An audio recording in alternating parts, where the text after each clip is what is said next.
You look at some of the expanding waistlines, you realize the truth of the statement of our next guest that, quote, America is in a food fight. And right now we are losing. His name is Pastor Steve Willis. You may recognize him from his role on reality TV. Take a look. Long before Huntington, West Virginia was featured on the reality show Jamie Oliver's Food Revolution, Pastor Steve Willis saw a growing problem among his congregation, and statistics backed it up. The Center for Disease Control named his town America's fattest, and he knew it was time to address the issue. What we do with our bodies matters to God. How we treat our bodies matters to God. Under his leadership, members of his church lost a ton of weight, literally, more than 2,000 pounds in 1 year. And then, Jamie Oliver's Food Revolution helped further transform the unhealthy city, a transformation that continued after the cameras stopped rolling. Now in his new book, Winning the Food Fight, Pastor Steve inspires readers to begin their own journey towards spiritual wellness and physical health using a practical, biblical plan. Please welcome to the 700 Club this amazing pastor who's written a book called Winning the Food Fight. Pastor Steve Willis. Hey, Steve, good to have you. Nice to meet you, Pat. Now, what's your town? Canova, West Virginia, Huntington, West Virginia. Huntington, Canova. It's a suburb of Huntington? Right. All right. And it was the fattest city in America? Yeah, the Center for Disease Control released a report, said that we were the most obese city in America. About 46% of our adults were obese. So you hired this guy, Jamie Oliver. He came in and just tore everything to pieces. He really insulted folks. You know, that was really a God thing. My wife and I prayed. We knew the problem we were having. We were trying to lose some weight already. And one night I told my wife, we need somebody to come in and teach us how to cook and do good nutrition. And the next day, Jamie Oliver's producers called, said, we want to come to West Virginia and partner with you and make it a healthier city. I mean, it was just an answer to prayer the very next day. So, yeah, we didn't have to hire him. He came for free. All right, that's the Lord. We got a clip of Jamie Oliver taking over that city and tearing things up. So let's take a look. When wintertime comes, every other week I've got a funeral. Let me tell you what. Like, here's our church directory. Right. I can just go through here. This guy died an early death. I mean, I can go page after page. Just had major surgery on his heart. Passed away due to, complications due to obesity. I mean, they're dying before their time. I believe that God has you guys here right now. This is what we've been praying for a year. This is a major problem in our community, man. And I just believe that God is opening up doors to where we can see change, not only in Huntington, but all over the world. Steve, people were dying every day or every week in your community or in your congregation? Yeah, when I went from doing youth ministry to adult ministry, I thought it'd be easy because all you have to do is preach one day a week. But I was just spending literally a third of my time driving back and forth to hospitals, doing hospital visits. And a lot of times it was just diet-related diseases. And that's what hit me. I've got to do something about this. Another aspect was just seeing it in my own child's life. Pat, this is a moral issue when our kids can't learn the way they need to learn, when we're not giving them the nutrition they need. I saw it in my own son's life, how much his life changed when we changed the way he ate. What were they eating? I mean, this is West Virginia. I mean, mountain state, rugged America, and all that kind of stuff. Yeah, we eat the greasy, fried foods just like our grandparents ate, but we don't work like they work. And, the foods that we eat now, as you well know, and I've heard you talk about on the show, they're not as nutritious as they used to be. That's right. We've changed our food system, so we're really conditioning ourselves to be addicted to the foods that kill us. Well, you had all those fast food with all the greasy Yeah, we have more fast food and pizza chains than just about anybody. You did.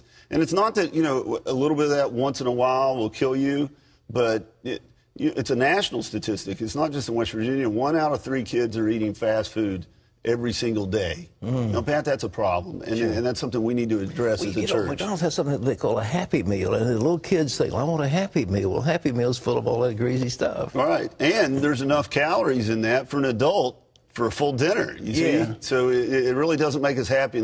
I watched a commercial last night that said, come buy your happiness here, or find your happiness here at a buffet, and that's what we're teaching people, is you can find happiness in food. And that's what the book's about, is that food doesn't make you happy. We need to eat to live, not live to eat. You stood up in front of that congregation. I mean, did they get mad at you? I mean, don't say I'm fat. I mean, people don't like to be told they're fat. You know, our congregation was so gracious. We were concerned about that. Our leaders were concerned about that. Said, one of our elder statesmen said, "Do it with a feather, not with a hammer." You know, so I came at it very lightly. But at the end of the service, when we talked about that, we had 60 people come forward and sign up saying, "You know what? You're exactly right. I know God would want me to take care of my body so I could love Him with all my strength." And we started some programs, and lives started changing. And you lost a ton? How much was it? Yeah, it was a big celebration point when the people had signed up. Literally together as a congregation, we lost a ton of weight. When we hit that 2,000-pound mark, that was a great time. Well, how about you personally? Personally, that's what started the whole thing. I was walking up a mountainside in California and just realized I was out of breath and out of shape. And a friend of mine was making fun of me because of the spare tire around my belly.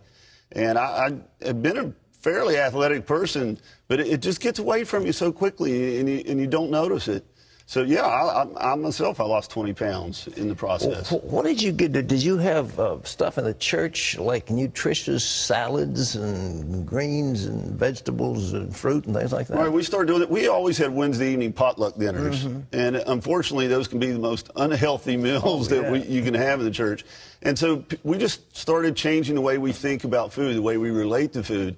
And our Wednesday evening cooks started making healthy meals. We just had a fantastic meal last Wednesday night, and it was just healthy, and the calorie count was low, but everybody loved it. And, you know, when the evening was over, I said, "Hey, here's how many calories were in this meal," and people were like, "You got to be kidding me." But you can cook good food, and it can be healthy. My weight started getting out of control when I was assistant pastor in a Baptist church, and we had Wednesday night suppers. And what do you have? You have a hunk of beef or pork or something, and then you have gravy, and then you have white potatoes, and then you have rolls with white bread, and then you have a slab of apple pie. And you're hungry because none of that stuff satisfies. That's right, and it doesn't give your body is saying, "I need nutrition, I need nutrition." Yeah. And we don't eat nutritious food, so then you're hungry again 2 hours later. And that's part of what the book's about. So I'm excited about what we're doing. We're starting our own food fight boot camps. Really? Where people can take 60 days.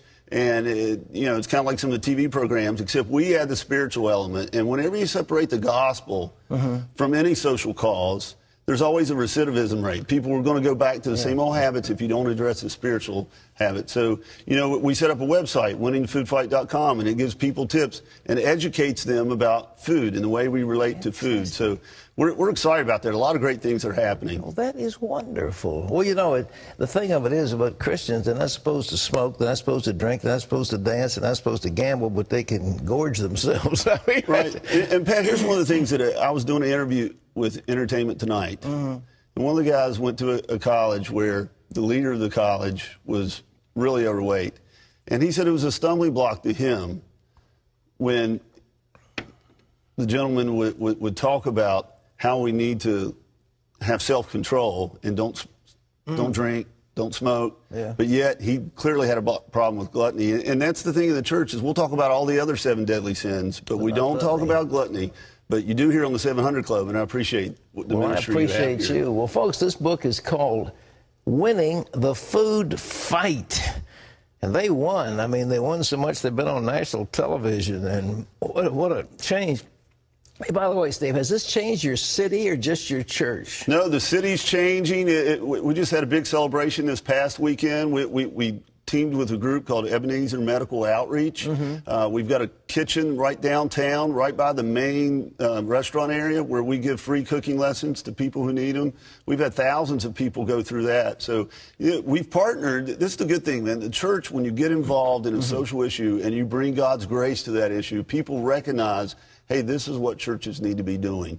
And we partner with that, with the gospel. We're really seeing the city of Huntington change. I'm looking forward to seeing some CDC reports in the future because our momentum is slowing down and we're getting healthier. What is your denomination, by the way? What do you I'm a Baptist. You're a Baptist? That's right. Okay. Amen.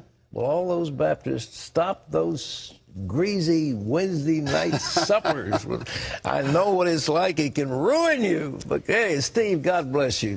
The book Where can they get it? It's Amazon or what? Yeah, Amazon, Christian Book, Barnes & Nobles. It's all over the nation. It's, again, on our website, winningthefoodfight.com. It's a fun thing. You're going to get the book and read about how this church changed itself and changed the city.